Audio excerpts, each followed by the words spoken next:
Good morning again ஒரு informative செஷனாக இருக்கும்னு நம்புகிறோம் நம்ம இந்த செஷனு இந்த செஷனை நீங்கள் பார்த்துக்கிட்டு இருக்கீங்க ஆன்லைனில் இந்த வகுப்புக பார்த்துக்கிட்டு இருக்கிறத ரெக்கார்ட் பண்ணிகிட்டு இருக்கோம். இது நம்மளுடைய யூடியூப்லேயும் அப்லோட் பண்ணுவோம் செஷன் முடிஞ்ச பிறகு. இந்த ஜிஎஸ்டி 2.0 நோட்டிஃபிகேஷன்ஸ் ரேட் சேஞ்சஸ்க்கான நோட்டிஃபிகேஷன், அது மட்டும் அல்லாமல் சில கிளாரிஃபிகேஷன்ஸ் இந்த ஆஸ்பெக்ட்ஸ் பற்றியும் நம்ம பார்க்க போகிறோம். சரி, ஜிஎஸ்டி 2.0 அப்படின்னு சொன்னா எதை நம்ம சொல்றோம் அப்படின்னா, இந்த கடந்த செப்டம்பர் 3 ஜிஎஸ்டி கவுன்சில் 56வது ஜிஎஸ்டி கவுன்சில் மீட்டிங் நடந்தது. அந்த ஜிஎஸ்டி கவுன்சில் மீட்டிங் அதுல சொல்லப்பட்ட அம்சங்களை தான் நம்ம இங்க பார்க்குறோம். ஆக்சுவலா அதுல குறிப்பிட்டு சொல்லணும்னா இந்த ரேட் சேஞ்சஸ் சார்ந்த விஷயங்களை நம்ம பார்க்குறோம். ஓகே, இந்த இன்றைக்கான பொருள் அஜெண்டா எடுத்துக்கிட்டோம் அப்படின்னு சொன்னா ரீசெண்ட் ரேட் நோட்டிஃபிகேஷன்ஸ் என்னென்ன அப்படின்றத பார்க்குறோம். ஜிஎஸ்டி ரேட் நோட்டிஃபிகேஷன் எடுத்துக்கிட்டோம் அப்படின்னு சொன்னா நமக்கு ஜிஎஸ்டி ஆரம்பிச்சப்போ 1/2017 சென்ட்ரல் டாக்ஸ் ரேட் நோட்டிஃபிகேஷன் அப்படின்னு சொல்லுவாங்க. அதுக்கப்புறம் ஸ்டேட் டிஎன்ஜிஎஸ்டி லியும் வந்து ரேட் நோட்டிஃபிகேஷன் கொடுத்தாங்க.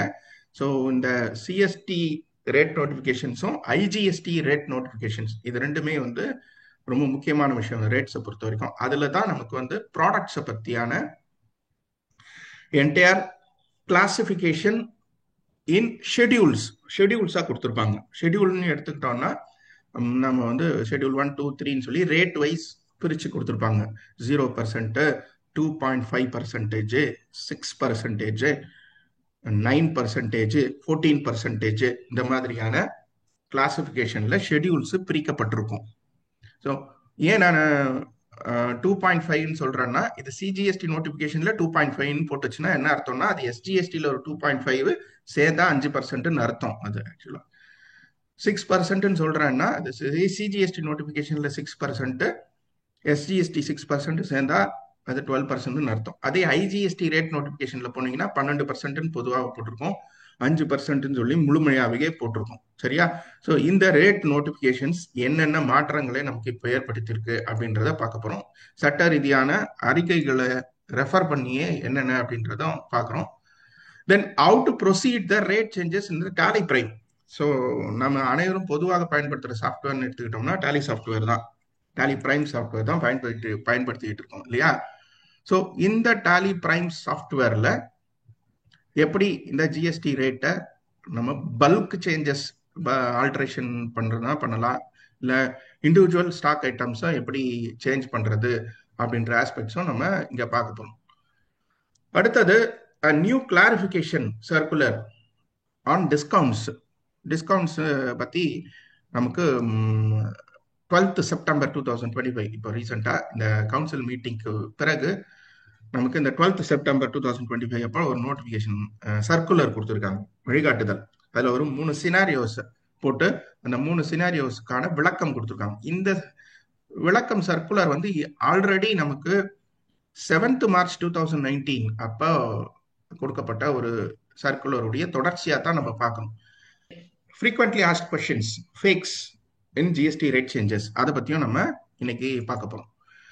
தென் இப்போ ஒரு சம்மரைஸ்டு இன்ஃபர்மேஷனா பார்ப்போம் ரேட் நோட்டிபிகேஷன்ஸ் எல்லாமே. நான் சொல்றேன், நீங்க இந்த சப்ஜெக்டுக்குள்ள முழு தெளிவு பெறணும் அப்படின்னு சொன்னா நான் நீங்க கோட் பண்ற இந்த நோட்டிபிகேஷன்ஸ் அனைத்தையும் டவுன்லோட் பண்ணி நீங்க ஒரு முறையாவது ரீட் பண்றது ரொம்ப அவசியமா இருக்கு.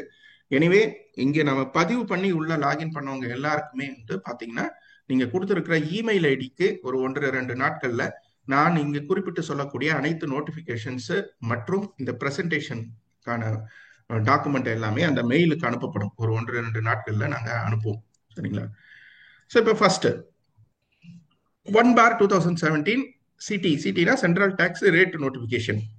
அது நம்ம ஜிஎஸ்டி ஆரம்பிக்கிறதற்கு சற்று முன்னால் ஒரு 2-3 நாளைக்கு முன்னாடி ஜிஎஸ்டி வந்து 1/7/2017 அப்ப அறிமுகம் ஆச்சு இல்லையா? அது அறிமுகமாகிறதுக்கு 2 நாளைக்கு முன்னாடி இந்த நோட்டிபிகேஷன் வந்துச்சு. 28/6/2017 அப்ப கொடுத்து 1 ஜூலைல இருந்து இந்த ரேட் எல்லாம் அப்ளிகபிள் ஆகும் அப்படின்னு போட்டு, which prescribes the rate on goods has been superseded அப்படின்னா இப்ப அந்த நோட்டிபிகேஷனை இப்ப சூப்பர் சீட் பண்ணி இப்போ 9/2017 அப்படின்ற நோட்டிபிகேஷன் வந்திருக்கு.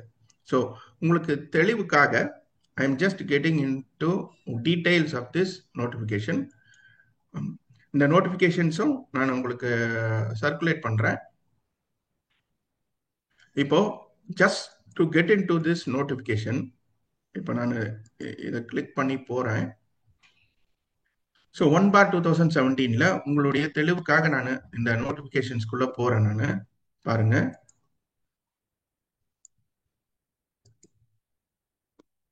ஸோ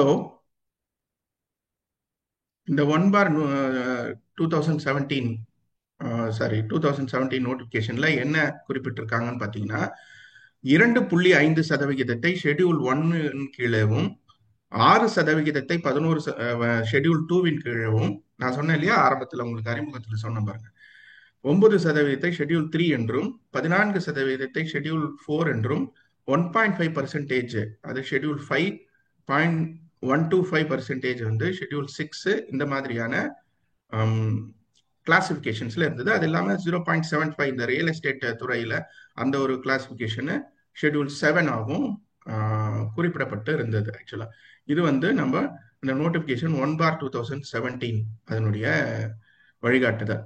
ஸோ இதுல பாத்தீங்கன்னா நம்ம 5% நமக்குடைய புரியக்கூடிய லாங்குவேஜ்ல பாத்தீங்கன்னா 5% ஜிஎஸ்டி எல்லாமே ஷெட்யூல் 1 கிளாசிபிகேஷன்ல இருந்தது, 12% எல்லாமே ஷெட்யூல் 2 கிளாசிபிகேஷன்ல இருந்தது, தென் 18% ஷெட்யூல் 3 கிளாசிபிகேஷன்ல இருந்தது, 28% ஷெட்யூல் 4 கிளாசிபிகேஷன்ல இருந்தது. இதுதான் புரிஞ்சுக்கணும். ஸோ ஷெட்யூல் 1 சொன்னாங்கன்னா பழைய நோட்டிபிகேஷன்ல ஷெட்யூல் 1 சொன்னாங்கன்னா அது 5% கிளாசிபிகேஷன், ஷெட்யூல் 2 சொன்னாங்கன்னா அது 12% கிளாசிபிகேஷன், ஷெட்யூல் 3 சொன்னாங்கன்னா அது 18% கிளாசிபிகேஷன், ஷெட்யூல் 4னா அது 28% கிளாசிபிகேஷன். இதை நம்ம புரிஞ்சுக்கணும் அப்படின்றதுக்கு தான் நான் இந்த ரெஃபரன்ஸ் பாயிண்ட்டை உங்களுக்கு சொன்னேன். அது இப்ப எப்படி மாறி இருக்கு? சூப்பர் சீட்ஸ்னா அந்த நோட்டிபிகேஷன் எனக்கு இப்போ இந்த மாதிரி மாறி இருக்கு. எந்த மாதிரி மாறி இருக்கு அப்படின்னு பாத்தீங்கன்னா எனக்கு இப்ப 9/2025 அந்த ஏற்கனவே இருந்த நோட்டிபிகேஷன் சூப்பர் சீட் பண்ணிடுச்சு அப்படின்னா இப்போ இனிமே 22 செப்டம்பருக்கு பிறகு ஷெட்யூல் 1 என்றால் 5% பொருட்களைத்தான் குறிக்கும். இதெல்லாமே பொருட்களை பத்தி நான் சொல்றேன். ஷெட்யூல் 2 என்றால் 18% பொருட்களை குறிக்கும். ஷெட்யூல் 3 என்றால் 40% பொருட்களை குறிக்கும். ஏன்னா ஷெட்யூல் 3ல ஏற்கனவே 12% இருந்துச்சு இல்லையா? இப்போ ஷெட்யூல் 3 வந்து 40% ஆயிருச்சு. ஸோ ஷெட்யூல் 6 ஒன்று இருக்கு, ஷெட்யூல் 4 இருக்கு, ஷெட்யூல் 5 இதெல்லாம் ஆல்ரெடி இருந்தது அப்படியே ரீடைன் ஆகுது. இந்த விஷயத்தை பொறுத்த வரைக்கும் ஷெட்யூல் நமக்கு 5 இருந்தது வந்து இப்போ ஷெட்யூல் 7 ஆயிடுச்சு. அந்த 14% ஷெட்யூல் எல்லாமே வந்து 28% வந்து ஷெட்யூல் 7 ஆகும் நமக்கு இங்க வந்திருக்கு. ஸோ நமக்கு இங்க குறிப்பிட்டு சொல்லணும்னா இந்த 3 ஆஸ்பெக்ட் தான். 2.5 அதாவது 5%, 18% அண்ட் 40%. 5% மெரிட் ரேட்னு சொல்லுவாங்க, 18% ஸ்டாண்டர்ட் ரேட்னு சொல்லுவாங்க, 40% வந்து டிமெரிட் ரேட்னு சொல்லுவாங்க. அது சின் ப்ராடக்ட்ஸ் அண்ட் லக்ஸுரி ப்ராடக்ட்ஸுக்கான ரேட்ஸ். ஸோ உங்களுடைய புதிய வரி விகிதத்தை இந்த நோட்டிபிகேஷன் தான், அதாவது குட்ஸுக்கான வரி விகிதத்தை நீங்க 9/2025 ஜிஎஸ்டி சென்ட்ரல் டாக்ஸ் ரேட் நோட்டிபிகேஷனில் தான் சென்று பார்க்க வேண்டும். ஓகே, சரி. இப்போ நான் இந்த பொருளுக்கு என்னென்ன ஆச்சு அந்த விஷயத்துக்குலாம் நான் போல, அது நான் உங்ககிட்டயே விட்டுட்டேன். Because you know very well how to navigate between this information. எப்படி இந்த நோட்டிபிகேஷன்களுக்குள்ள போய் பார்ப்பதற்கு நீங்க ஏற்கனவே தெரிஞ்ச ஒரு விஷயம்தான். இல்லைன்னா நம்ம இந்த அடுத்தடுத்த ஸ்லைட்ல டாலி சொல்யூஷன்ஸ் நமக்கு ஒரு வெப் பேஜ் கிரியேட் பண்ணி கொடுத்துருக்காங்க. நம்மளுடைய HSN கோடு தெரிந்திருக்கும் பட்சத்துல நாம என்ன பண்ணலாம்னா அந்த HSN கோடை போட்டு அதனுடைய பழைய ரேட் என்னவா இருந்துச்சு, புது ரேட் என்ன அப்படின்றதும் நம்ம டாலி சொல்யூஷன் வெப்சைட்ல இருந்து பார்க்க போறோம். அந்த லிங்கையும் நான் உங்களுக்கு ஷேர் பண்றேன். தென் அடுத்தது எக்ஸம்ட் நோட்டிபிகேஷன் 2/2017 எக்ஸம்ட் நோட்டிபிகேஷன் இருந்ததை வந்து இப்போ நமக்கு 12/2017 ஆயிடுச்சு. அப்பனா குட்ஸுக்கான நில் ரேட்டட் இருந்துச்சு இல்லையா, அந்த நில் ரேட்டட் நோட்டிபிகேஷன்ஸ் வந்து 2/2017 இருந்த நில் ரேட்டட் இப்போ நமக்கு 10/2025 ஆயிடுச்சு. இதுல தான் நிறைய பொருட்கள் வந்து சேர்க்கப்பட்டவும் இருக்கிறது. அதாவது ஏற்கனவே ஷெட்யூல் 1 இருந்த 5% டாக்ஸ் ரேட்டில் இருந்த பல விஷயங்களும் 12% ஷெட்யூல் 2 இருந்த 12% விஷயங்களும் நிறைய நமக்கு வந்து எக்ஸாம்டடுக்கு போயிருக்கு. இப்போ குறிப்பிட்டு சொல்லணும்னா இந்த நம்ம ஸ்டேஷனரி ஐட்டம்ஸ்ல போயிருக்கு. அதனால இந்த எக்ஸாம்டட் நோட்டிபிகேஷன் முடிஞ்சா இந்த நில் ரேட்டட் நோட்டிபிகேஷனை தயவு செய்து அதை டவுன்லோட் பண்ணி அது பாருங்க, சரியா? ஸோ இருந்த நோட்டிபிகேஷன் வந்து டாக்ஸபிள் குட்ஸுக்கான நோட்டிபிகேஷன், இரண்டாவது நோட்டிபிகேஷன் எக்ஸாம்டட் குட்ஸுக்கான நோட்டிபிகேஷன். அதுக்கப்புறம் இந்த பெட்ரோலியம் ஆப்ரேஷன்ஸ், கோல் பெட், மீத்தேன், இந்த விஷயம் டிஸ்கிரைப் பண்ணியிருந்தது இந்த நோட்டிபிகேஷன்ல 3/2017 ஸ்பெசிஃபிக்கா நோட்டிஃபை பண்ணியிருந்ததை இப்போ புது நோட்டிபிகேஷனை கொடுத்து அதை பர்சன்டேஜை ஏற்றிருக்காங்க. ஸோ அது இந்த புது நோட்டிபிகேஷன்ல மாறி இருக்கு. அதுக்கப்புறமா 8/2018 சென்ட்ரல் டாக்ஸ் ரேட் நோட்டிபிகேஷன் சொல்லிட்டு 25/1/2018 அன்று நமக்கு வெளியிடப்பட்டிருந்தது. இந்த நோட்டிபிகேஷனை பத்தி நான் சொல்லணும் அப்படின்னு சொன்னா, இந்த used cars, second hand cars, motor vehicles அப்படின்னு சொல்லலாம், அதை விற்கும் பொழுது அதற்கான ரேட் என்ன போடணும் அப்படின்றதுக்கான விளக்கம் தான் இந்த 8/2018 டேட்டா 25/1/2018 குறிப்பிட்டிருந்த ஒரு விஷயம். அதுல இப்போ மாற்றத்தை கொண்டு வராங்க. ஏன் அந்த மாற்றத்தை கொண்டு வராங்கன்னா, முக்கியமான விஷயம் ஏன்னா சின்ன அடிஷன், அதுல மாற்றம் வருது. எதுக்காகன்னா, அதுல முதல் குறிப்பிட்டு இருந்தது எப்படி இருந்ததுன்னா, வாகனங்கள்லாம் வாங்கும் பொழுது பாத்தீங்கன்னா 28% இருந்துச்சு, 28% இருந்துச்சு. அதை செகண்ட் ஹேண்ட் விற்கிறப்போ அது 18% மேல இருக்கிற விஷயத்தை எக்ஸாம்ட் பண்றோம் அப்படின்ற மாதிரி அந்த நோட்டிபிகேஷன்ல இருந்துச்சு. அப்ப என்ன அர்த்தம் புரிஞ்சுக்கப்பட்டிருந்ததுன்னா, பழைய இதுல 28% வண்டி நீங்க வாங்கியிருந்தாலும் செகண்ட் ஹேண்ட் விற்கிறப்போ அதுக்கு 18% தான், அதுவும் மார்ஜின். அது இல்லாம அதுல 2 கேட்டகரி வரும், 12 ஒன்று இருக்கும், 18 ஒன்று இருக்கும். ஸோ அதனால இப்ப ரேஷனலைஸ் பண்ணியிருக்காங்க இல்லையா 18ன்னு சொல்லிட்டு, அந்த திருத்தத்தை இங்க கொண்டு வரணுன்றதுக்காக நம்ம அந்த 18% அதற்கு மேல் உள்ளதை வேவரன் போட்டிருந்தாங்க. இப்ப அதை என்ன பண்ணிட்டாங்கன்னா, இப்ப புது வண்டிகளுக்குமே 18% ஆயிடுச்சுன்றதால அந்த விஷயத்துல இந்த நோட்டிபிகேஷன்ல ஒரு திருத்தம் கொண்டு வரப்படுகிறது. அதுல முக்கியமா reference has now been made to schedule 2 and schedule 3. இப்போ இங்க இந்த ஷெட்யூல் 2 அண்ட் ஷெட்யூல் 3 வந்து ஆல்ரெடி நம்ம இந்த நோட்டிபிகேஷன் பார்த்தோம் இல்லையா, ஷெட்யூல் 2 அண்ட் ஷெட்யூல் 3. ஸோ எந்த ரெஃபரன்ஸை கொடுக்குறாங்க அப்படின்னு சொல்லி பார்த்தீங்கன்னா,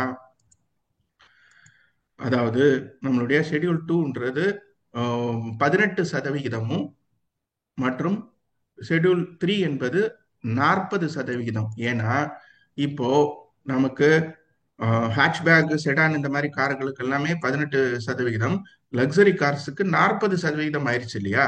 அதனால ஏற்கனவே 28 இருந்த வாகனங்களுக்கான வரி இப்போ 2 விதமா பிரிஞ்சிருக்கு. 18% மற்றும் 40% பிரிச்சிருக்குது. அதனால மோட்டார் வெஹிக்கிளுடைய ரேட்ஸ் ஷெட்யூல் 3லயும் இருக்கு, ஷெட்யூல் 2லயும் இருக்கு, ஷெட்யூல் 3லயும் இருக்கு. நம்ம புதிய வழிகாட்டுதலின் பிரகாரம் அதனால அந்த ரெஃபரன்ஸ் பாயிண்ட்டை இந்த நோட்டிபிகேஷன்ல அப்டேட் பண்றாங்க. அதுதான் இந்த அமெண்ட்மெண்ட் 8/2018. அதற்கு கேட்டார் போல நம்ம இப்ப புதுசா வந்திருக்கக்கூடிய ரேட் நோட்டிபிகேஷனுக்கு ஏற்றார் போல அந்த ஏற்கனவே கொடுக்கப்பட்ட அந்த கன்செஷனல் அந்த அந்த நோட்டிபிகேஷன் என்ன சொல்லியிருப்பாங்கன்னா, இந்த GST rate applies on the margin of supply அப்படின்னு சொல்லியிருப்பாங்க. மார்ஜின் ஆஃப் சப்ளைன்றது நம்ம சேல் ப்ராசஸ் விற்கிற விலைக்கும் WDV ஆஃப் தி வெஹிக்கிள்க்கும் உள்ள வித்தியாசம் தான். அந்த வித்தியாசத்துக்கு தான் நம்ம ஜிஎஸ்டி லயபிலிட்டி அப்படின்றதும் ஜிஎஸ்டி ரைஸ் பண்ணணும், கலெக்ட் பண்ணணும்ன்றதும் சொல்லியிருப்பாங்க அந்த நோட்டிபிகேஷன்ல. அப்படி சொல்லும் பொழுது அதுக்கான ரெஃபரன்ஸ் எல்லாமே பழைய 1/2017 28% ரெஃபர் பண்ணி இருந்துச்சு. அதை இப்போ ரிவைஸ் பண்றதுக்கான இந்த அமெண்ட்மெண்ட் அதுல வருது ஆக்சுவலா. அடுத்தது நம்ம இங்க 21/2017, 21/2018. இப்போ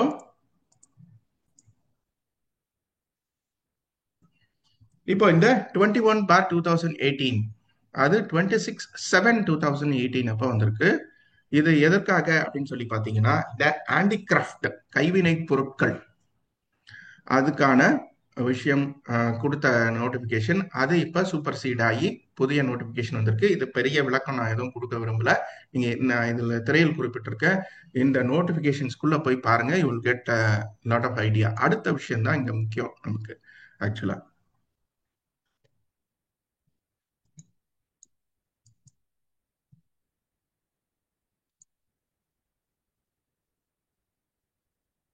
இப்போ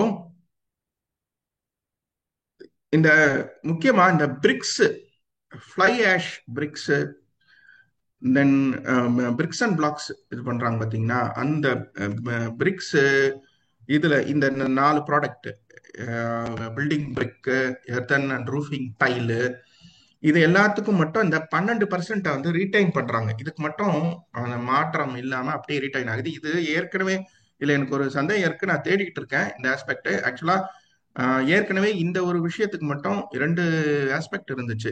அதாவது 6% without IGST, sorry, without ITC, without input credit ஒரு ஆஸ்பெக்ட் இருந்தது.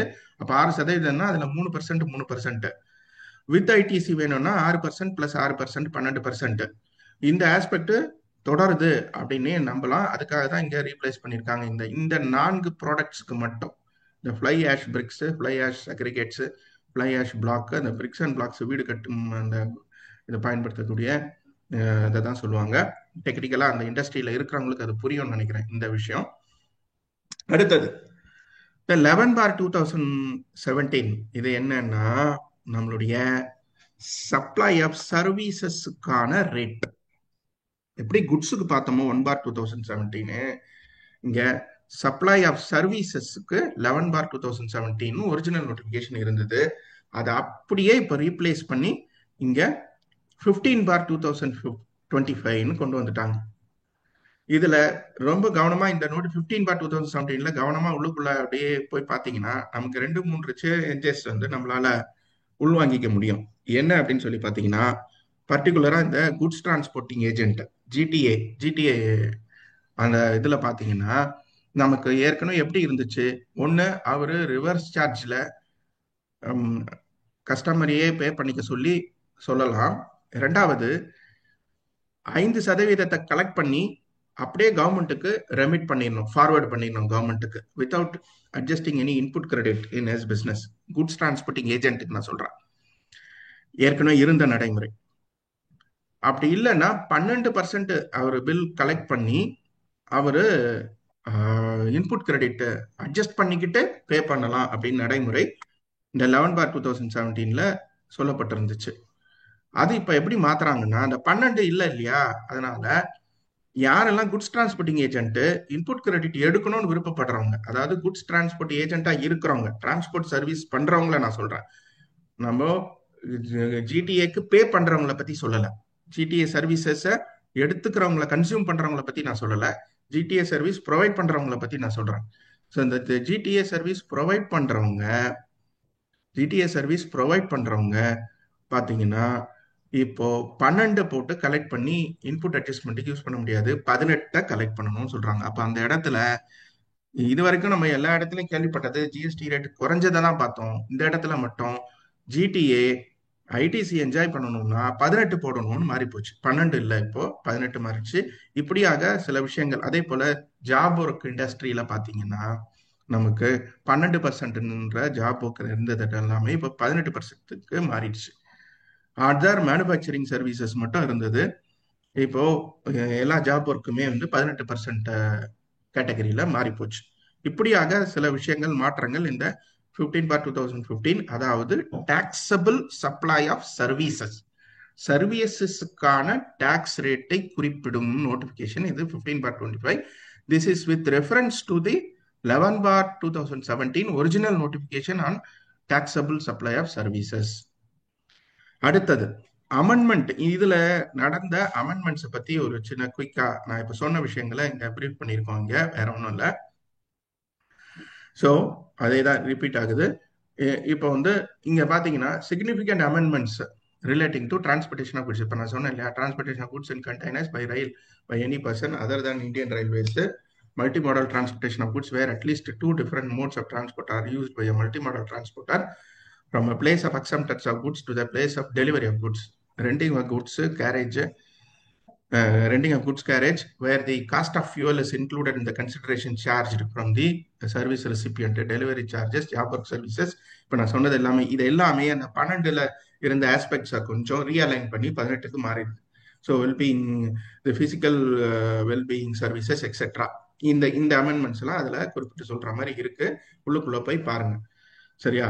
அடுத்தது 1/4/2015 இருந்தே இந்த விஷயங்கள்லாம் எப்படித்தான் புரிஞ்சிக்கப்படும் அப்படின்றத சொல்றாங்க. இதுதான் ரெட்ராஸ்பெக்டிவ் அமெண்ட்மெண்ட் சொல்லலாம். இது இந்த பர்டிகுலர் சப்ளை ஆஃப் சர்வீசஸ் நோட்டிபிகேஷன்ல ரெட்ராஸ்பெக்டிவ் அமெண்ட்மெண்டா இந்த விஷயம் வந்திருக்கு. ரெட்ராஸ்பெக்டிவ்னா முன்தேதியிட்ட ஒரு அமெண்ட்மெண்டா இது கொண்டு வரப்பட்டுள்ளது.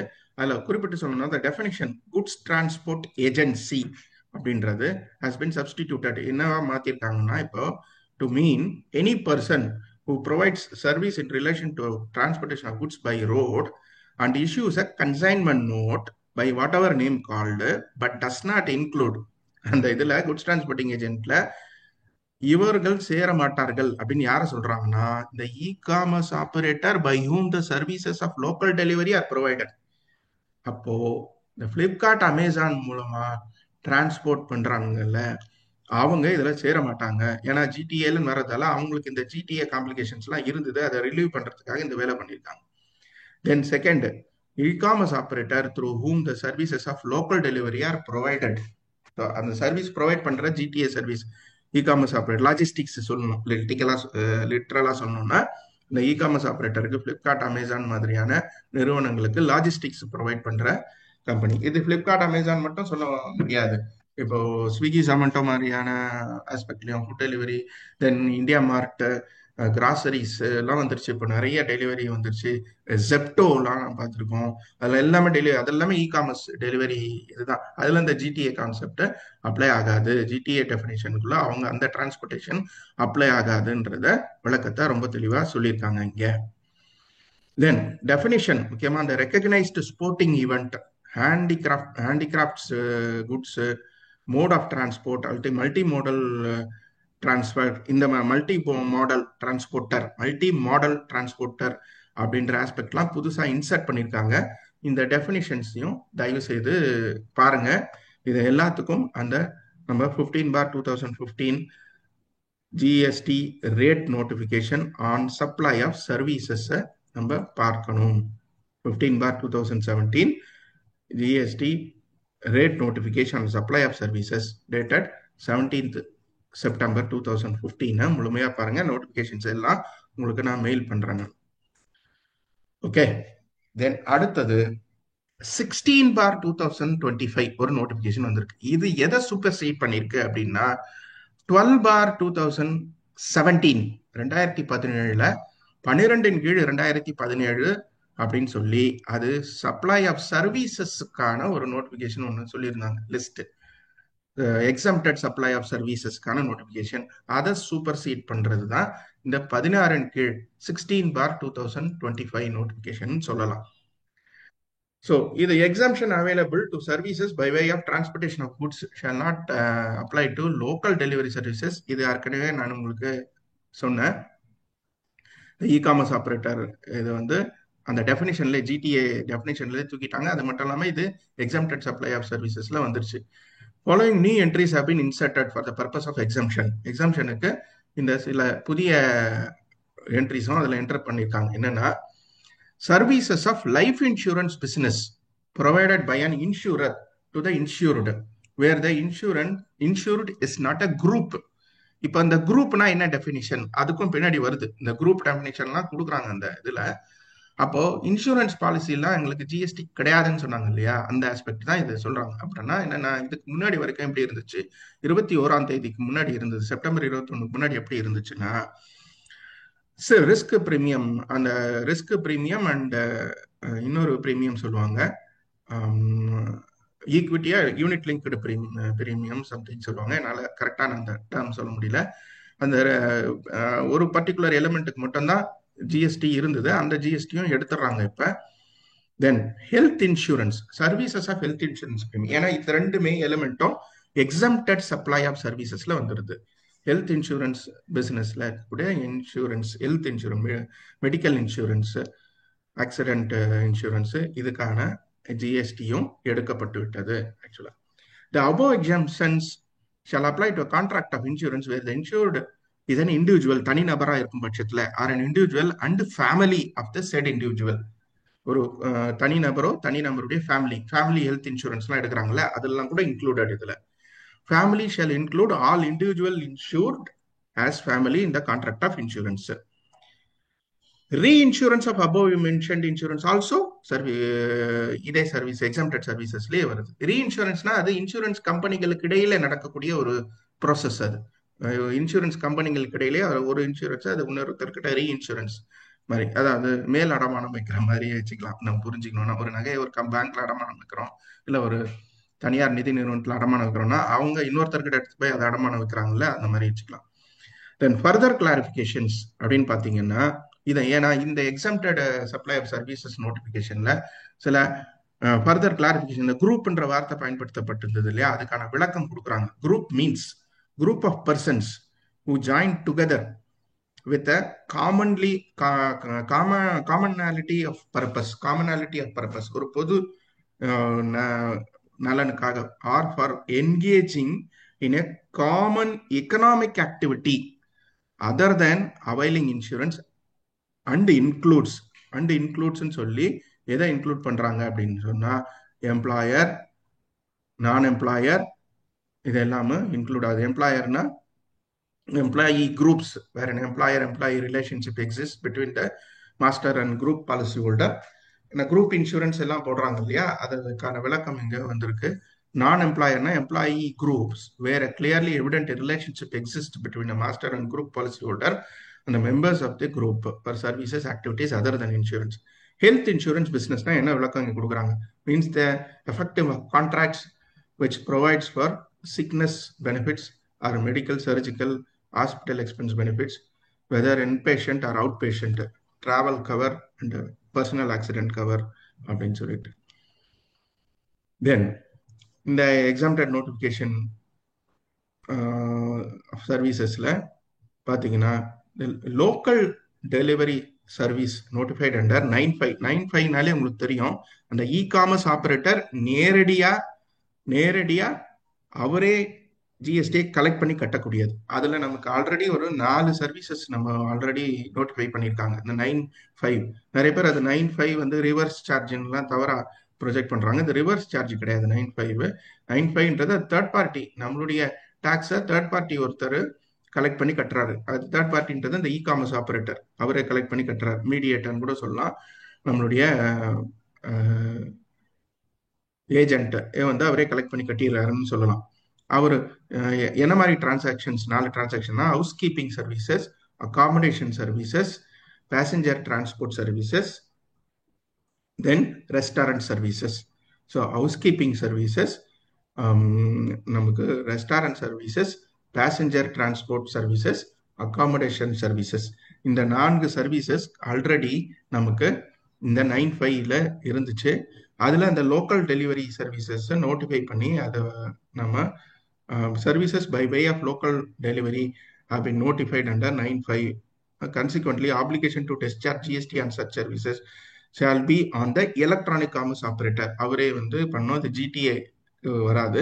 This provision, however, shall not apply in cases where the supplier of such services providing them through e-commerce operator platform is independently liable for registration under section 22. 22ன்றது பதிவு பெறுவதற்கான சட்டம் ஆக்சுவலா.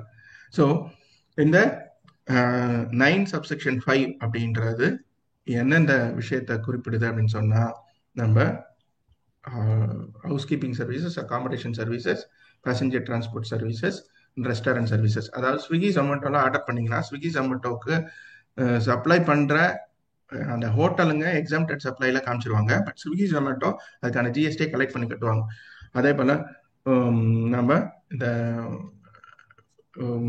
ரெட் பஸ், இந்த மாதிரியான பஸ்ஸஸ், அதே போல அகாமடேஷன் நம்ம Agoda, Gopi IP போ அப்படின்லாம் இருக்கு. அதுலலாம் ரூம்ஸ் எல்லாம் நீங்க ஆஹ், நீங்க அதுல ஆர்டர் பண்ணீங்கன்னா ரூம்ஸ் என்ற சென்ஸ் நம்ம போய் ஒரு வெளியூருக்கு போறோம், அங்க தங்குறதுக்கான ரூம்ஸ் இதெல்லாம் அங்க போய் புக் பண்றோம் அப்படின்னா அந்த மாதிரியான சர்வீசஸ்க்கான ஜிஎஸ்டியை அந்த ஹோட்டல்ஸ் லாட்ஜஸ் வந்து அவங்க கலெக்ட் பண்ண மாட்டாங்க. ஆன்லைன்ல நீங்க பே பண்ணிருந்தீங்கன்னா அந்த நிறுவனங்களை இ-காமர்ஸ் ஆபரேட்டர்ஸ் அந்த வெப்சைட் இருக்கிறவங்களே ஜிஎஸ்டியை கலெக்ட் பண்ணிப்பாங்க. இந்த ஹோட்டல்ஸ் லாட்ஜஸ்லாம் அதை எக்ஸம்டட் சப்ளைஸா காமிச்சிருவாங்க. இதுதான் 9 சப்செக்ஷன் 5. இதற்கான தனி புரிதல் நம்ம ஏற்கனவே பலமுறை டிஸ்கஸ் பண்ணியிருக்கோம். நம்மளுடைய ஜிஎஸ்டிஆர் 1லயும் இதற்கான தனியான படிவம் அந்த டேபிள் 14ல தனியா இருக்கு. டேபிள் 15 இ-காமர்ஸ் ஆபரேட்டர் ரிப்போர்ட் பண்றது, டேபிள் 14 நாம சப்ளையர்ஸ் த்ரூ இ-காமர்ஸ் ஆபரேட்டர், இந்த ஆஸ்பெக்டும் நம்ம சொல்லியிருக்கோம் இதுல. ஆக்சுவலா இப்போ rate GST rate related notifications வந்துச்சு இல்லையா, இது எப்படி டேலியில் நம்ம கான்ஃபிகர் பண்ணுவதுன்றது பத்தியும் நம்ம பார்க்க போறோம். இப்ப நம்ம இந்த ஜிஎஸ்டி ரேட்ஸ் ரேஷனலைசேஷனை வந்து எப்படி நம்ம டேலியில கான்ஃபிகர் பண்ண போறோம் அப்படின்ற ஆஸ்பெக்டை தொடர்றோம். நம்ம இங்க டேலி சாஃப்ட்வேர்ல ஜென்ரலாவே வந்து ரேட் செட் பண்றதுன்னு பார்த்தோம்னா நமக்கு இந்த 6 layer of GST rate setup தான் இருக்கு. இது ஆல்ரெடி நம்ம பார்த்த விஷயம்தான். 6 லெவல் ஹைரார்கியல் செட்டப் இருக்கு. கம்பெனி ஃபீச்சர்ஸ்ல ரேட்டை செட் பண்ணலாம், அதுக்கடுத்து ஸ்டாக் குரூப்ல செட் பண்ண முடியும், அதுக்கடுத்து ஐட்டம்ல செட் பண்ணலாம், லெட்ஜர் குரூப்ல, லெட்ஜர்ல, வவுச்சர்ல இந்த மாதிரி ஹைரார்கி போயிட்டே இருக்கு. ஸோ இதை புரிஞ்சுக்கணும்னா எப்படி சொல்லணும்னா, லெட்ஜர்ல டாக்ஸ் ரேட் செட் பண்ணிட்டீங்கன்னா, சேல்ஸ் லெட்ஜர்லயோ பர்ச்சேஸ் லெட்ஜர்லயோ டாக்ஸ் ரேட் செட் பண்ணிட்டீங்கன்னா அதனுடைய ஸ்டாக் ஐட்டம்ல இருக்கிற ரேட்டு செல்லுபடி ஆகாது. லெட்ஜர்ல இருக்கிற ரேட்டுக்கு தான் டாக்ஸ் கால்குலேட் ஆகும். ஸோ இதுதான் ஜிஎஸ்டியில் இருக்க இது டேலி பிரைம் சாஃப்ட்வேர்ல இருக்கக்கூடிய அந்த ஹைரார்கியல் ரேட்டுக்கான செட்டப். ஸோ இப்போ existing configuration can be overwritten at the same or higher லெவல்ல இருக்கிறதுல ஓவர் ரைட் ஆகும். Example 18% at stock group can be replaced by either 5% on stock group or at the stock item level. So இதுதான் இவங்க சொல்றாங்க. இப்ப இது எப்படி கையாளப்பட்டிருக்கு அப்படின்னு பாத்தீங்கன்னா, நம்ம டாலி பிரைம் சாஃப்ட்வேர்ல கோ டு அப்படின்னு ஒரு ஆப்ஷன் இருக்கு. இது நமக்கு கண்ட்ரோல் ஜி போட்டோம்னா அங்க ஜிஎஸ்டி ரேட் செட்டப்னு இருக்கு. அதுக்குள்ள போனோம்னா இந்த ஸ்கிரீன் அவைலபிளா இருக்கு. அந்த ரேட் செட்டப்ல 4 இடத்துல நம்ம ஆல்ட்ரேஷன் பண்ணலாம்னு இருக்கோம். Group, accounting ledger, stock group, stock item, இந்த மாதிரி 4 இதுல எதுல நம்ம ஆல்ட்ரேஷன் பண்ண போறோம் அப்படின்றது நம்ம ஸ்பெசிஃபை பண்ணணும். அங்க போயிட்டு நம்ம ஆல்டேஸ் அப்டேட் ஜிஎஸ்டி டீடைல்ஸ்ன்னு நம்ம இந்த பர்டிகுலர் ஸ்டாக் ஐட்டம் செலக்ட் பண்ணியோ இல்ல ஸ்பேஸ் பார் போட்டு இது எல்லாத்தையும் செலக்ட் பண்ணியோ நம்ம ஆல்டேஸ் கொடுத்தோம்னா இந்த சப்ஸ்கிரீன் ஒன்று வரும். இந்த சப்ஸ்கிரீன்ல நம்ம ஹெச்எஸ்என் கூட மாற்ற போறது இல்லை, ஜிஎஸ்டி ரேட்டை தான் மாற்ற போறோம். அதனால ஜிஎஸ்டி ரேட் எஸ்ன்னு கொடுத்துட்டோம்னா provide new GST rate yes கொடுத்துட்டு அது என்ன ஜிஎஸ்டி ரேட்டு மாத்திட்டு மாற்றும் போதே உடனே என்டர் பண்ணோம்னா எஃபெக்டிவ் டேட் கேட்கும் டாலியில். இந்த எஃபெக்டிவ் டேட்டை 22 செப்டம்பர்னு கொடுத்தோம்னா இதனுடைய எஃபெக்ட் என்னவாகும்னா அப் டு 21 வரைக்கும் பில் போட்டதெல்லாம் அது பழைய ரேட்ல அப்படியே இருக்கும், மாட்ரேஷன் ஆகாது. 22க்கு மேல வந்து இப்ப நம்ம செட் பண்ற ரேட்டு 22க்கு மேல பில் ஆகுறது நாளைக்கு இந்த ரேட்ல பில் ஆகும். பர்ச்சேஸ் என்ட்ரி ஆகட்டும் எல்லாமே பில் ஆகும். ஸோ இதுதான் வந்து டேலியில நம்ம செட் பண்ணுவதற்கு முன்னாடி இருந்த செட்டப் 12% 18% இருந்துச்சு. செட் பண்ண பிறகு இந்த ப்ராடக்ட் இது எல்லாமே நான் ஸ்பேஸ் பார் போட்டு மொத்தமா செலக்ட் பண்ணி அந்த மாதிரி நான் ஏற்கனவே சொன்ன ஸ்லைடு பிரகாரம் ஆல்டிஎஸ் கொடுத்து அப்டேட் டீட்டெயில போய் இந்த டேட்டை கொடுத்து எஃபெக்டிவ் டேட்டை கொடுத்து மாத்தினேன்னா எனக்கு இந்த மாதிரி மாறிடும். இந்த மாதிரி எல்லா ஐட்டம்ஸும் அட் சிங்கிள் ஷாட்ல எல்லாமே மாறிடும். the same process applicable to ledger also. Ledger stock ஐட்டமுக்கு பதில் லெட்ஜரை செலக்ட் பண்ணாலும் the same process தான் அப்படின்றத டாலி சொல்லியிருக்காங்க. இதே குரூப் லெவல்னு சொன்னாலும் இதே மாதிரி தான். ஸ்டாக் குரூப்னு செலக்ட் பண்ணி போனோம்னா ஸ்டாக் குரூப் லெவல்ல வந்து இந்த ரேட்ஸ்களை ஆல்டேஸ் போட்டு அப்டேட் டீடைல் கொடுப்பதன் மூலமாக ஜிஎஸ்டி ரேட்டை கொடுத்துட்டு அதனுடைய தேதி எஃபெக்டிவ் டேட் ஆஃப் அப்ளிகபிலிட்டி அந்த தேதியை கொடுப்பதன் மூலமாக நம்ம ரேட்கள் ஒன் ஷாட்ல மாத்திக்கலாம். இது நம்ம இண்டிவிஜுவலா ஸ்டாக் ஐட்டம்ல போய் மாத்தணும்னா நம்ம மாத்தலாம். இண்டிவிஜுவலா ஸ்டாக் ஐட்டம்ல போய் மாத்தணும் அப்படின்னு சொன்னா அதுல மெயினா நம்ம எல்லாருக்கும் சொல்றது தான் ஜிஎஸ்டி ரேட்ஸை டேலியில மாத்தணும் அப்படின்னு சொன்னா ஸ்டாக் ஐட்டம் ஸ்கிரீன்ல இருந்தோ லெட்ஜர் ஸ்கிரீன்ல இருந்தோ போய் மாத்தும் போது மோர் டீடைல்ஸ் ரைட் ஹேண்ட் சைட்ல இருக்கும். அதுல போய் ஹிஸ்டரியில போய் மாத்தணும் அப்படின்னு இண்டிவிஜுவலா மாத்துறப்போ இந்த மாதிரி ஓவராலா மாத்துறப்போ பிரச்சனை இல்லை. இண்டிவிஜுவலா போய் பண்றப்போ ஹிஸ்டரியில போய் கரெக்டா இந்த டேட்டை போட்டு மாத்தணும் அப்படின்றத நம்ம பரவலா எல்லா இடத்துலையும் சொல்லியிருப்போம், நீங்களும் பார்த்துருப்பீங்க. ஸோ இதுதான் டேலியில நம்ம கவனிக்க வேண்டிய அம்சம். ஸோ அப்படி மாற்றுவதன் மூலமாக என்னுடைய ஸ்டாக் ஐட்டம்ல இப்படி அந்த ஹிஸ்டரி நான் சொன்னேன் இல்லையா, இந்த ரேட் ஹிஸ்டரியில இப்படி தான் இருக்கும். பழைய தேதியில ரேட் வந்து இப்படி இருந்துச்சு, இப்போ இந்த குறிப்பிட்ட தேதியில இருந்து என்னுடைய ரேட் இப்படி மாறி இருக்கு. பழைய தேதியில எனக்கு 12 இருந்துச்சு, இப்போ 5 மாறி இருக்கு அப்படின்றது அங்க இருக்கும், ஸ்டோர் ஆயிருக்கும். ஸோ இதுதான் ஜிஎஸ்டி. அதாவது ஒரே ப்ராடக்ட் ஒரே லெட்ஜரை எதையும் மாத்தாம டாக்ஸ் ரேட்டை எப்படி நம்ம டேலி சாஃப்ட்வேர்ல பில் பண்றதுக்கு முன்னாடி மாத்திக்கிறதுன்றதுக்கான வழிகாட்டுதல் தான் இங்க சொல்றோம் நம்ம. அடுத்தது நம்மளுடைய அடுத்த சப்ஜெக்டுக்கு போறோம். நம்ம இங்க அடுத்த சப்ஜெக்ட் பாத்தீங்கன்னா the new clarification circular on the discounts, இந்த ஆஸ்பெக்டுக்குள்ள போறோம். ஸோ இந்த டிஸ்கவுண்ட்டுக்கான சர்க்குலர் எடுத்துக்கிட்டோம்னா இந்த நான் சர்க்குலரை கூட நான் உங்களுக்கு ரெஃபரன்ஸ் பாயிண்டா எடுக்கிறேன். சாரி, இந்த சர்க்குலர் பார்த்தோம் அப்படின்னு சொன்னா இவங்க இது அகைன் நான் ஏற்கனவே சொன்னது போல உங்ககிட்ட வந்து இது 7th March 2019 அப்போ நமக்கு ஒரு சர்க்குலர் இந்த post sale discounts buy one get one free அந்த ஆஃபருக்கான ட்ரீட்மெண்ட் எப்படி இருக்கணும் அப்படின்றது இதை பற்றிலாம் அங்க சர்க்குலர் கொடுக்கப்பட்டிருந்தது. அந்த சர்க்குலர் வந்து இப்போ நமக்கு புதுசா இங்க அப்டேட் இங்க கொடுத்துருக்காங்க. ஸோ அந்த சர்க்குலரே டைரக்டா நான் எடுத்துக்கலான்னு பார்க்குறேன். ஒரே நிமிஷம், ஜஸ்ட் அ மினிட்.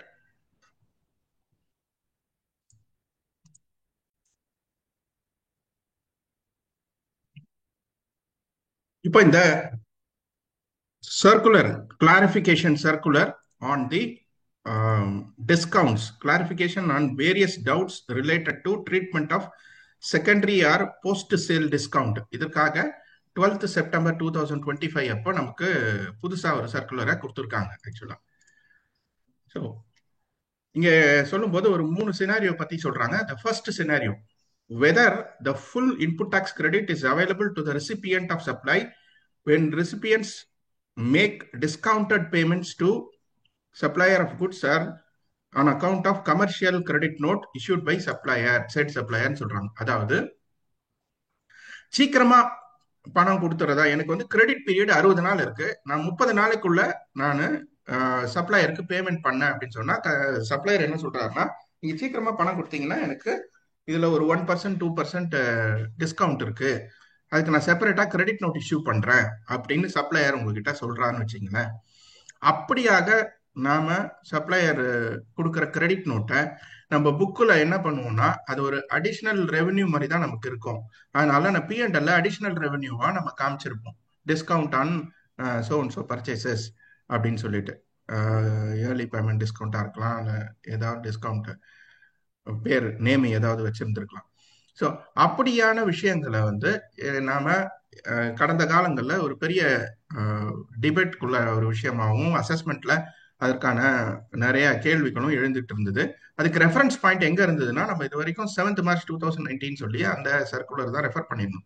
அதுல எப்படி இங்க சொல்லியிருக்காங்கன்னு பாத்தீங்கன்னா செக்ஷன் 16(1) வந்து இன்புட் கிரெடிட் எடுப்பதற்கான சட்டம். அந்த சட்டம் provides that every registered person shall be entitled to take credit of the input tax charged on any supply of goods or services or both which are used or intended to be used in the course or furtherance of business. இது ஜெனரலா 16 செக்ஷன்ல இருக்கக்கூடிய provision. ஒரு பொருளுக்கான input கிரெடிட்டை, ஒரு பர்ச்சேஸுக்கான input கிரெடிட்டை நீங்க எடுக்கணும் என்றால் அது ஃபர்தர் சப்ளை இருக்கு அப்படின்னு சொன்னா அப்ப எடுக்கலாம் அப்படின்றத சொல்றாங்க அந்த செக்ஷன்ல. It has been clarified vide இந்த 92/2019, இதுதான் அந்த 7th March 2019 அப்போ நான் சொன்ன நோட்டிபிகேஷன். அதுல பர்டிகுலரா என்ன சொல்லியிருக்காங்கன்னா the can issue commercial or financial credit note அப்படின்னு சொல்லியிருக்காங்க.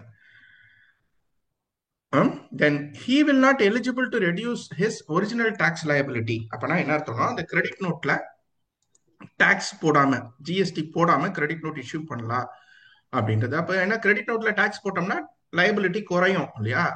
அதை வந்து நம்ம டாக்ஸ் போட வேண்டியது இல்லைன்னு அர்த்தம். As the transaction value is not allowed to be reduced or on account of issuance of commercial credit note. இதனால அந்த பொருளுடைய விலையை நான் குறைக்கல. பேமெண்ட் சீக்கிரமா கொடுக்கறதால ஒரு கன்செஷனல் அரேஞ்ச்மெண்ட் தானே தவிர பொருளுடைய விலையை குறைக்கல. ஆனா பொருளை விலையை குறைக்காததால டிரான்சாக்ஷன் வேல்யூ எதுவும் ரெடியூஸ் ஆகல. அதனால இந்த இடத்துல கிரெடிட் நோட்ல டாக்ஸ் போட்டு நான் டாக்ஸ் லைபிலிட்டியை குறைக்க வேண்டிய அவசியம் இல்லை. அதே போல ரெசிபியன்ட்டுக்கு tax not also get reduced. ரெசிபியன்ட்டுக்கு டாக்ஸும் குறைய போறது இல்லை. அதனால thus it is clarified. அதனால என்ன கிளாரிஃபை பண்றாங்கன்னா, the recipient will, இதுதான் இந்த கிளாரிஃபிகேஷன் இந்த நோட்ல கொடுக்கிறது, இந்த 12th செப்டம்பர்ல கொடுக்கிறது. Thus it is clarified that recipient will not require to reverse the input tax credit attributed to the discount provided on this financial credit notes issued by the supplier, and there is no reduction in the original transaction value of the supply அப்படின்னு சொல்றாங்க. So சீக்கிரமா பணம் கொடுத்ததுக்கான discount தானே தவிர இது பொருளுடைய விலையை குறைக்கிறதுக்காக கிடையாது. அதனால பொருளுடைய விலையை குறையாததால அந்த டிரான்சாக்ஷன் வேல்யூம் குறையாததால நீங்க அந்த கமர்ஷியல் ஃபைனான்சியல் கிரெடிட் நோட்ல ஜிஎஸ்டி ஆஸ்பெக்டை போட்டு நீங்க லயபிலிட்டியை குறைச்சு காமிக்கணும் அவசியம் இல்லை. கிரெடிட் நோட்ல ஜிஎஸ்டி போட்டாலே அது வந்து அவுட்வர்ட் லயபிலிட்டியை குறைக்கும் நமக்கு இல்லையா? அதை குறைக்க தேவையில்லைன்னு சொல்றாங்க. தென் இரண்டாவது, whether post sale discount offered by manufacturer and its dealer distributor would be treated as a consideration paid by the manufacturer. Post sale discount வந்து செப்பரேட்டா நீங்க டிஸ்ட்ரிபியூட்டருக்கோ சப்ளையருக்கோ ஏதாவது ஒரு கன்சிடரேஷன் பே பண்ண மாதிரி கணக்கா for the dealer supply of the same goods to the end customer as a monetary value of the inducement to supply of goods manufactured by them to the end user. அதை கஸ்டமருக்கு விற்பதற்காக நீங்க அடிஷ்னலா ஏதாவது consideration பே பண்ண மாதிரியா அப்படின்றத சொல்றாங்க. இப்ப இதுக்கான விளக்கமும் இப்படி பாக்குறப்போ இங்க என்ன சொல்லிட்டாங்கன்னா, however in cases where the manufacturer, அதாவது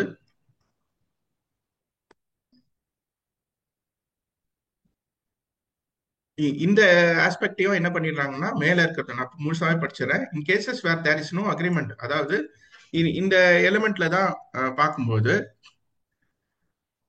நிறைய இடங்கள்ல என்ன சொன்னாங்கன்னா, அதாவது ஒரு ப்ரீ டிஃபைன்டு அக்ரிமெண்ட் இருக்கணும். இந்த மாதிரியான போஸ்ட் சேல் டிஸ்கவுண்ட் கொடுக்குறப்ப நீங்க பொதுப்படையா ஒரு பொருளை வந்து டிஸ்ட்ரிபியூட்டருக்கு கொடுத்துட்டு பொதுப்படையா ஒரு டிஸ்கவுண்ட் நீங்க பேமெண்ட்டை சீக்கிரமா கொடுக்கறதுக்குன்னு இல்லாம வேற ஏதாவது நீ கஸ்டமருக்கு அது அதாவது எண்ட் யூசர் சேல்ஸ் நடந்ததுக்காக டிஸ்கவுண்ட் ஏதாவது கொடுக்குற பட்சத்துல அந்த டிஸ்கவுண்ட் வந்து ஆன் ப்ரீ டிஃபைன்டு அக்ரிமெண்டா இருக்கணும் அப்படின்றது ஒரு செக்கிங் எலிமெண்டா இருந்துச்சு.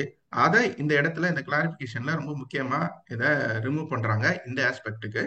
ஆனா இது இல்லாம மூணாவது விஷயமா இருக்கு. அப்போ இதனுடைய புரிதல் என்னவா இருக்கு அப்படின்னு சொன்னா, போஸ்ட் சேல் டிஸ்கவுண்ட் ஏர்லி பேமெண்ட்டுக்காக இல்லாமல் வேற ஏதாவது பர்பஸ்க்காக கஸ்டமர் கிட்ட அந்த பொருளை நம்ம சென்று சேர்ப்பதற்காக இருப்பதால அது வந்து நம்ம பொருளுடைய விலையை எதுவும் குறைக்கிறது கிடையாது. அதே போல செப்பரேட் ஆக்டிவிட்டி எதுவும் நம்ம அதுல செய்யறது கிடையாது. அதனால செப்பரேட் கன்சிடரேஷனும் செப்பரேட் டிரான்சாக்ஷன் வேல்யூ எதுவும் கிடையாது. அதனால அந்த கமர்ஷியல் கிரெடிட் நோட்டுக்கும் நம்ம ஜிஎஸ்டி அப்ளிகபிள் ஆகணும்னு அவசியம் இல்லைன்னு சொல்லிடுறாங்க. மூணாவதா ஒரு எலிமெண்ட்டை சேர்த்துறாங்க, என்னன்னா post sale discount extended by manufacture to the dealer can be treated as a consideration in lieu of the activities performed to the promote the sale of the goods. அதாவது ஏதாவது அட்வர்டைஸ்மெண்ட் ப்ரொமோஷனல் ஆக்டிவிட்டி ஏதாவது நம்ம பண்ணியிருந்து அதுக்கு reimbursement மாதிரி நான் இந்த commercial credit note issue பண்றேன்னா அந்த இடத்துல நீங்க கட்டாயமா கமர்ஷியல் கிரெடிட் இஷ்யூ பண்ண முடியாது. நீங்க அது ஒரு செயலுக்காக கொடுக்கக்கூடிய காம்பன்சேஷனா தான் கருதப்படும். அதனால அப்படி இருக்கிற இடத்துல கொடுக்கக்கூடிய ரைஸ் பண்ற கிரெடிட் நோட்டுக்கு மட்டும் நீங்க ஜிஎஸ்டி எலிமெண்ட்டை போட்டிருக்கணும். அப்போ ஜிஎஸ்டி எலிமெண்ட் போட்டீங்கன்னா என்ன ஆகும், நம்மளுடைய அவுட்வேர்ட் லைபிலிட்டி, சப்ளையருடைய அவுட்வேர்ட் லைபிலிட்டி குறையும். அதே நேரத்துல நம்ம ரெசிபியன்ட்டுக்கு அந்த ஐடிசி ரிவர்ஸ் செய்யப்படும் அப்படின்ற ஆஸ்பெக்டும் சொல்றாங்க. இதுதான் அந்த சர்க்குலர்ல சொல்லப்பட்டது.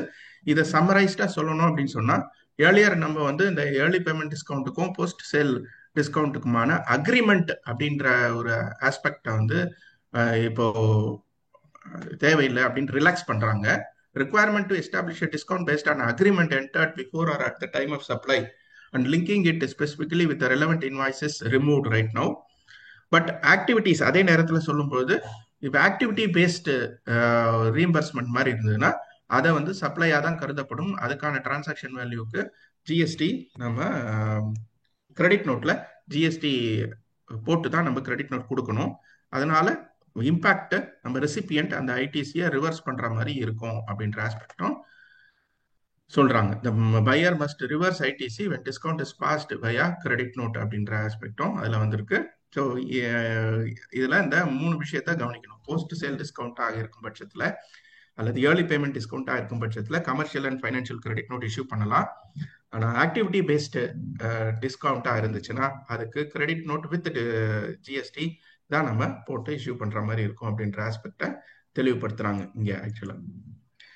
அடுத்தது ஃப்ரீக்வெண்ட்லி ஆஸ்க்டு கொஸ்டின்ஸ் அப்படின்னு எடுத்துக்கிட்டோம் அப்படின்னு சொல்லி பார்த்தீங்கன்னா இங்க what if supply mat before the changes in rates but the invoices was issued later அப்படின்னு இருக்கா சொல்றாங்க இல்லையா.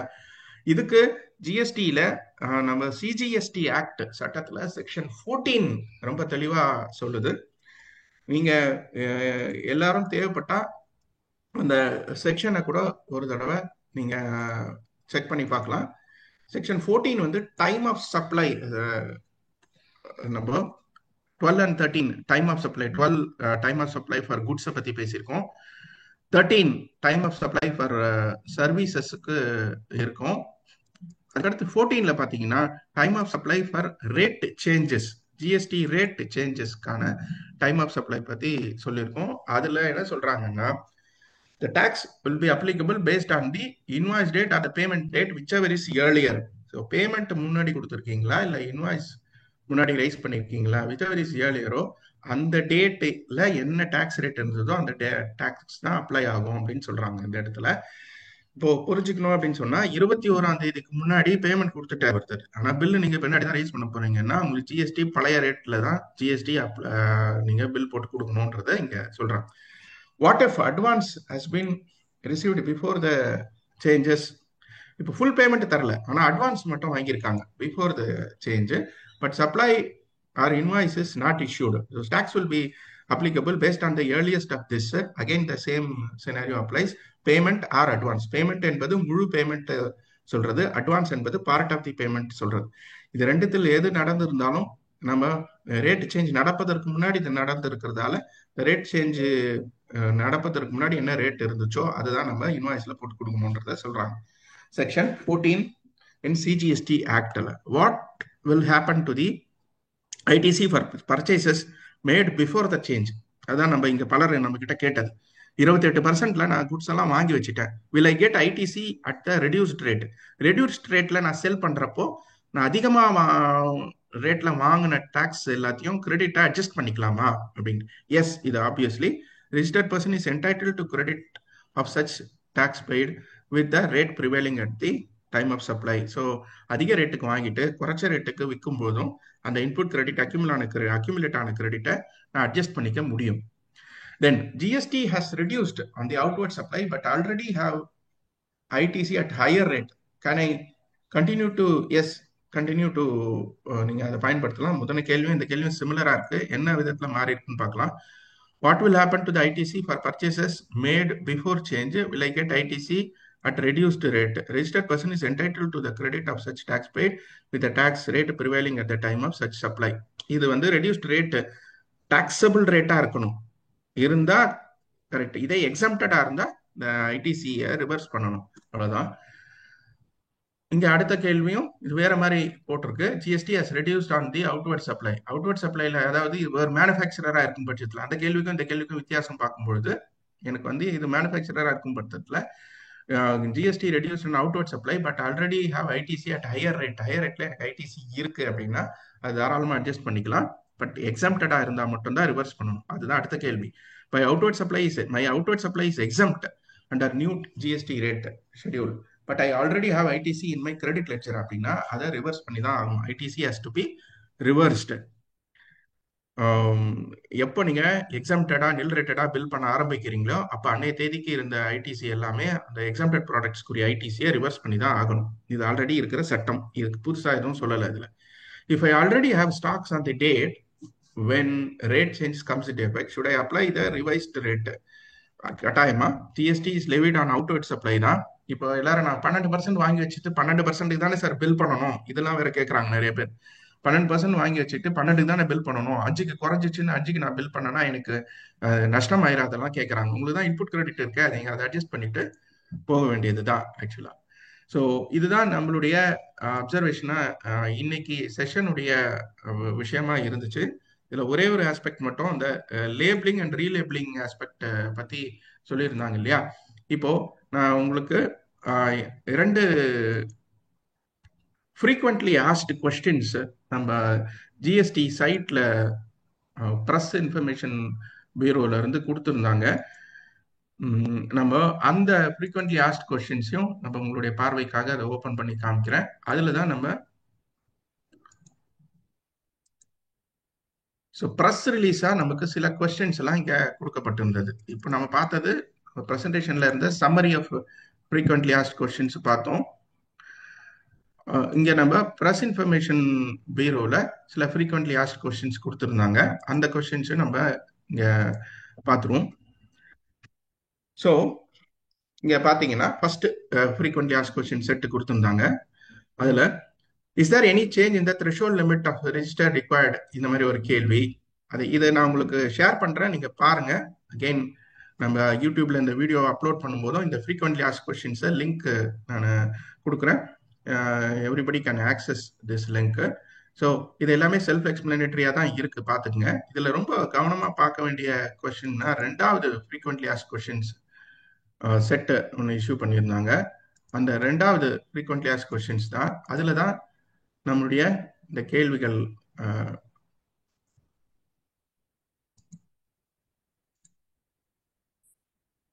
இப்போ பாத்தீங்கன்னா எம்ஆர்பி ரிலேட்டட் கொஸ்டின்ஸ் அதுல தான் விளக்கம் சொல்லப்பட்டிருந்தது.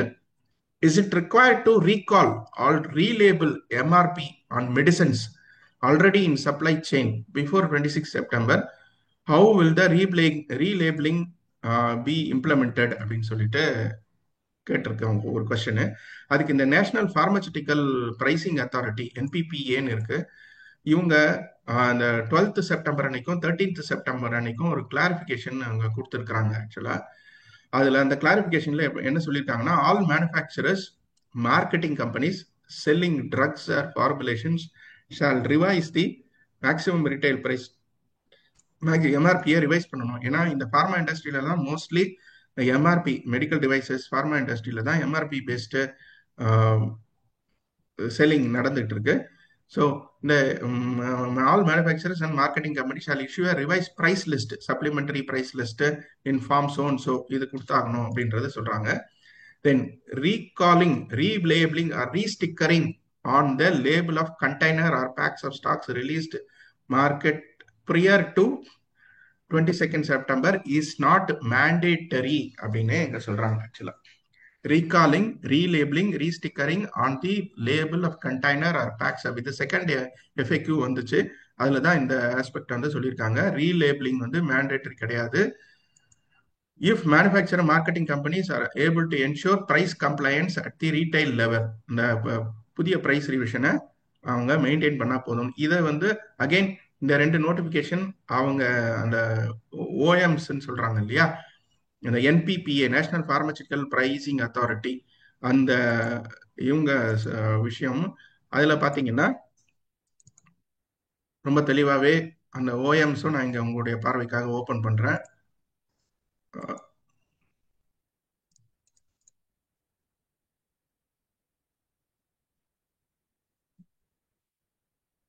ஆஃபீஸ் மெமரண்டம் சொல்றது இந்த ஓஎம்ன்றது. இந்த ஆஃபீஸ் மெமரண்டம்ல ரொம்ப முக்கியமா இங்க என்ன பண்ணியிருக்காங்கன்னா, இட் இஸ் கிளாரிஃபைடு, இது பாக்குறீங்கன்னு நினைக்கிறேன். Yes, it is clarified that recalling, relabeling or restickering on the label of container or packs of stocks released in the market prior to 22nd September 2025 is not mandatory.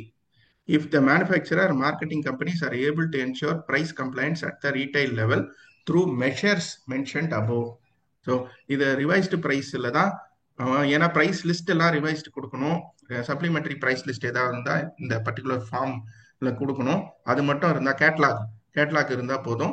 நீங்கள் ப்ராடக்ட்ல லேபிளில் ஒட்ட வேண்டிய அவசியம் கிடையாது. இந்த revised price list அப்படின்ற ஆஸ்பெக்டும் இங்கே தெளிவுபடுத்தியிருக்காங்க நமக்கு. So with this நம்மளுடைய இன்றைய செஷன் எண்டிங்க்கு வருது. Thanks for your participation. Again இந்த செஷனுடைய என்டையர் ரெக்கார்டிங்கை நான் இந்த டிஎன் அக்கௌண்டன்ஸ்ன்ற யூடியூப் இதில் அப்லோட் பண்ணுறேன். ஸோ உங்களுடைய கமெண்ட்ஸ் எல்லாமே போடலாம். அதில் தேவையான டாக்குமெண்ட்ஸ் லிங்க்கும் வந்து உங்களுடைய இமெயில் ஐடிஸ் யார் ஷேர் பண்ணுறீங்களோ அவங்களுக்கு சென்ட் பண்ணியிருப்போம். நன்றி, வணக்கம்.